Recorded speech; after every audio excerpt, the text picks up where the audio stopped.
बिस्मिल्लाहिर्रहमानिर्रहीम। 9th class physics chapter number 3 का ये टॉपिक है हमारे पास circular motion and centripetal force. Circular motion है मोशन ऑफ एन ऑब्जेक्ट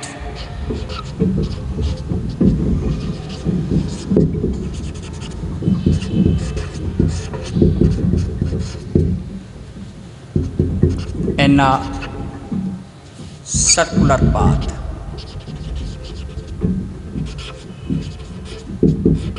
किसी भी ऑब्जेक्ट की मोशन दायरवी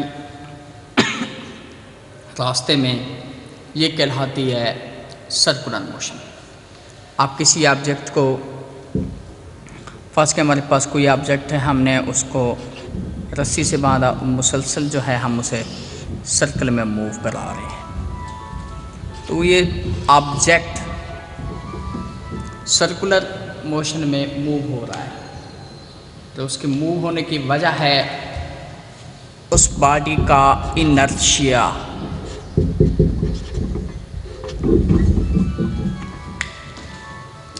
इनर्शिया किसी भी ऑब्जेक्ट की वो सलाहियत है कि जिसकी वजह से ऑब्जेक्ट अपनी स्टेट्स को कंटिन्यू करता है, चाहे वो हालत रेस्ट है या हालत मोशन है।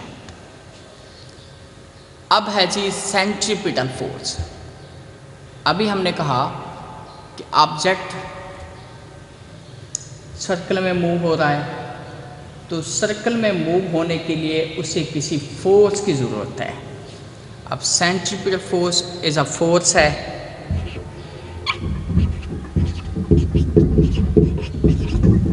That keeps the body to move in circle. ये एक ऐसी फोर्स है जो कि किसी भी ऑब्जेक्ट को सर्कल में मूव कराए रखती है। अब हम कुछ इसको एक्सप्लेन करते हैं। कोई ऑब्जेक्ट है जो कि सर्कुलर पाथ में मूव हो रहा है, तो सर्कल में मूव होने के लिए उसे किसी फोर्स की ज़रूरत है। जो फोर्स उस ऑब्जेक्ट को सर्कल में मूव करा रही है, उस फोर्स का नाम है सेंट्रीपिटल फोर्स। ऑब्जेक्ट सर्कल में मूव होते हुए इसके किसी रास्ते पे अगर रस्सी जैसे ही ब्रेक होगी, रस्सी जैसे ही टूटेगी, तो ऑब्जेक्ट वो सर्कल में मूव होने की बजाय सर्कल के साथ टेंजेंट बनाते हुए बिल्कुल सीधा मूव करना शुरू कर देगा। इसका मतलब ये है कि ऑब्जेक्ट का ओरिजिनल पाथ था स्ट्रेट लाइन थी, लेकिन जब इस फोर्स ने उस पर अमल किया तो उस ऑब्जेक्ट को सर्कल में मूव कराना शुरू कर दिया। सेंट्रीपिटल फोर्स का जो आपके पास फार्मूला होता है ये है, Fc से हम उसे डिनोट करते हैं और ये इक्वल होता है mv²/r। m is the mass of the object moving with velocity v in a circle of radius r। हम इसकी कोई एग्जांपल देते हैं। अर्थ सन के करीब तकरीबन सर्कुलर पाथ में मूव हो रही है, और जो चीज़ उसे मूव करा रही है वो है सन की ग्रेविटेशनल फोर्स। इसी तरह से मून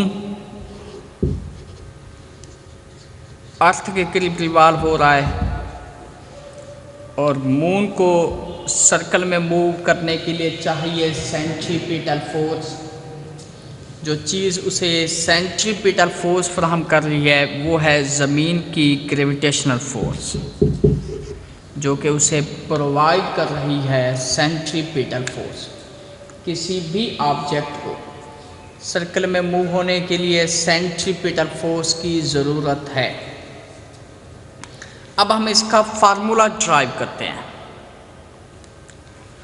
फार्मूले को ड्राइव करते हुए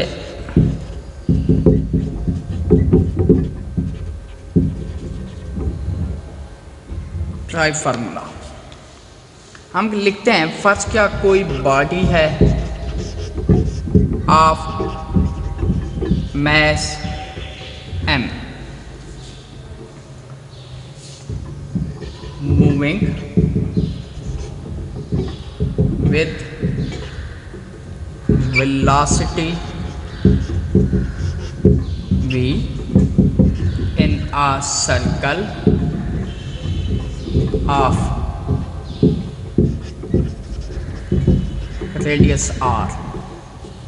एक ऑब्जेक्ट है, उसका मास m, वो वेलोसिटी v के साथ सर्कल में मूव हो रहा है। उस सर्कल का जो रेडियस है वो r है। तो क्योंकि वो सर्कल में मूव हो रहा है तो वहाँ पर जो एक्सेलरेशन होगा वो सेंट्रीपिटल एक्सेलरेशन होगा, जो कि इक्वल है v² r के। तो सेंट्रीपिटल जो एक्सेलरेशन है वो प्रोवाइड किया गया सेंट्रीपिटल फोर्स से। F = MAC लगाएंगे हम by Newton's second law of motion. ये जो AC की वैल्यू हमने ऊपर लिखी है ये इस जगह पे हम पुट कर लेते हैं, v² r।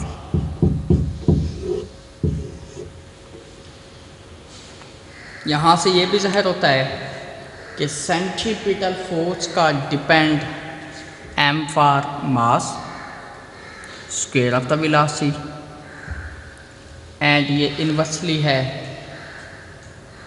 Radius of the circle की। फिर से ज़रा देख लें, सेंट्रीपिटल फोर्स एक फोर्स है जो कि किसी भी ऑब्जेक्ट को सर्कल में मूव कराती है।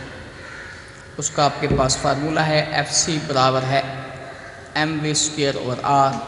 कोई एग्जांपल दे दें, मून ज़मीन के करीब सर्कुलर पाथ में रिवॉल्व हो रहा है।